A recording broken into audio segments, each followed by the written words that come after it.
Mobile charge करते हो तो आत्मा क्यों नहीं? देखो, इतनी सुपर डुपर बात है, आत्मा को चार्ज करने की, लाइट लेने की, आत्मा में प्रकाश उतारने की बात बापूजी ने बताई कि आत्मा को चार्ज करो, परम परम पिता जो तुम्हारे आत्मा के रचयिता है उससे कनेक्शन करो, उनसे योग लगाओ। बाकी किसी के पास लाइट नहीं है, किसी के पास प्रकाश नहीं है, तो आत्मा को भी चाहिए daily charging, right? Mobile charge करते हो पर आत्मा को सोचो क्यों नहीं करते?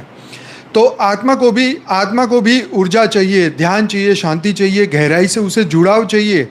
आत्मा को चार्ज करो, नहीं तो जीवन खाली रहेगा, बिल्कुल रहेगा। तो जैसे मोबाइल चार्ज करते हो, करने के लिए आपको ऊर्जा का स्रोत चाहिए, वैसे ही आत्मा को चार्ज करने के लिए परम शांति, परम ज्ञान और प्रेम की ऊर्जा चाहिए, राइट?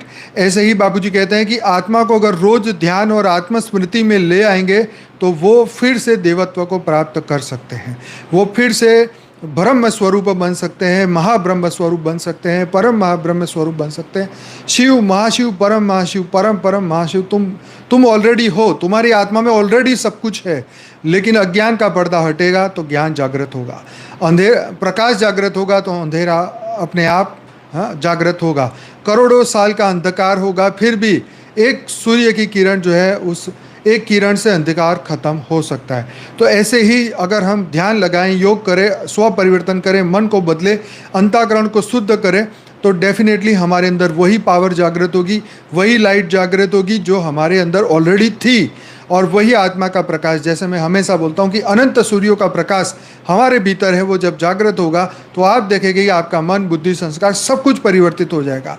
जैसे 7 दिन में मोक्ष मिलने की बात हमारे शास्त्रों में लिखी हुई है परीक्षित राजा को, ऐसे ही हम 7 दिन में नहीं 7 सेकंड में मोक्ष प्राप्त कर सकते हैं, जब हमारा ब्रह्म ज्ञान पूरा हो जाए, जब हमारा आत्मज्ञान पूरा हो जाए, अंतमते सो गति हो जाए। दुनिया में जो कुछ भी हो, जैसी भी सिचुएशन हो, कहाँ भी फंसे हो, किसी भी तरीके से अगर देह भी छूट जाए तो भी आपका अंतिम श्वास, अंतिम संकल्प आपको परम गति प्राप्त करा सकता है, आपके अंदर परम ऊर्जा उस वक्त पैदा कर सकता है जब आपको उसकी रियल की ज़रूरत है।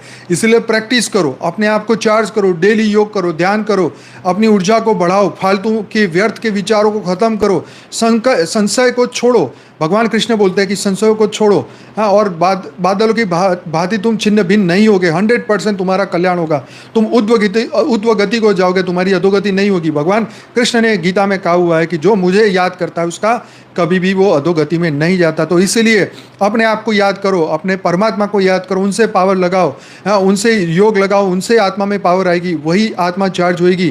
तो ये आपको करना होगा, आप ही करोगे, कोई आपके लिए नहीं कर सकता। परम शांति।